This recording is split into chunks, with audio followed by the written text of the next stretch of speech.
Screen काली है और उस पे बोल्ड लेटर्स में लिखा हुआ आता है, the bottom pincher, a hilarious tale of mischief and consequences.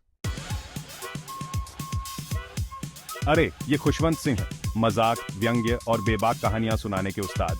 आज मैं उनकी सबसे मजेदार और गुस्ताख कहानियों में से एक शेयर करने जा रहा हूं, द बॉटम पिंचर। तैयार हो जाइए दोस्तों, ये आपकी कोई साधारण वीरता या प्रेम कहानी नहीं है। नहीं, ये कहानी इंसानी फितरत के अजीबो-गरीब और शरारती पहलू को दिखाती है। हमारी कहानी शुरू होती है पेसी लाल काका नाम के एक आदमी से। देखने में तो पेसी एकदम साधारण पारसी आदमी लगता था। नौकरी करता था, साधारण जिंदगी जीता था, लेकिन उसकी एक अजीबो-गरीब आदत थी। अपने लंच के समय पेसी दादर के पारसी अग्नि मंदिर जाता था, जो बॉम्बे अब मुंबई में है, और यहीं से चीजें थोड़ी छेड़खानी वाली हो जाती हैं। जी हां, आपने सही समझा। हमारे दोस्त पेसी को लोगों के पीछे जाकर उनके बॉटम को छूने की अजीब आदत थी। ये उसका छिपा हुआ शौक था और वो ये काम बड़े ही चालाकी से करता था, बिल्कुल एक शरारती गिलहरी की तरह चुपके से इधर उधर घूमता रहता था। और अंदाजा लगाइए किसने देखा? कहानी के हीरो ने, जो पेसी की तरह ही जिज्ञासु था।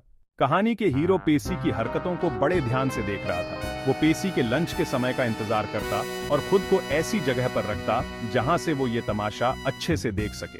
और सच कहूं तो ये बात अपने आप में ही मजेदार है कि पेसी अनजाने में ही लोगों के मनोरंजन का साधन बन गया था। लेकिन फिर कहानी के हीरो की जिज्ञासा बदल गई। अब उसे पेसी को सबक सिखाना था। The narrator, imitating a voice on the phone. Hello, क्या मैं मिस्टर बॉटम पिंचर से बात कर रहा हूँ? नॉनसेंस, कौन बोल रहा है? हमारे कहानी के हीरो ने पेसी को सबक सिखाने का फैसला किया। उसने पेसी के घर फोन किया और उसे मिस्टर बॉटम पिंचर कहकर बुलाया। और आपको पता है, उसकी ये चाल काम कर गई। ये बात आग की तरह फैल गई और देखते ही देखते पेसी फंस गया। लेकिन इससे पहले कि आपको लगे कि कहानी का हीरो बच गया, कहानी में एक ट्विस्ट आता है। लगता है कर्म को फोन पर मजाक करना पसंद नहीं आया। कहानी के हीरो को ना जाने कया सूझा। एक दिन जब पेसी अपनी के साथ जा रहा था तो हीरो ने उसकी बेटी के बॉटम को छुआ। पुलिस ने उसे यह करते पकड़ लिया। और अब हमारा हीरो, जो बस एक हानिरहित मजाक करना चाहता था, खुद को पुलिस के सामने पाता है और उसकी साख दांव पर लग जाती है। किस्मत का खेल निराला है ना? ये कहानी बस एक आदमी की अजीब आदत के बारे में नहीं है। ये कहानी इस बारे में है कि कैसे हम हद पार कर जाते हैं, खुद को अजय समझते हैं, जब तक कि कर्म हमें सबक नहीं सिखा देता। अंत में पेसी ने पुलिस से ये केस वापस ले लिया। तो द बॉटम पिंचर से हमें क्या सीख मिलती है, आइए जानते हैं। पहली सीख, सोच समझ कर मांगो। पेसी के साथ मजाक करने की हमारे हीरो की छोटी सी ख्वाहिश उसके लिए बड़ी मुसीबत बन गई।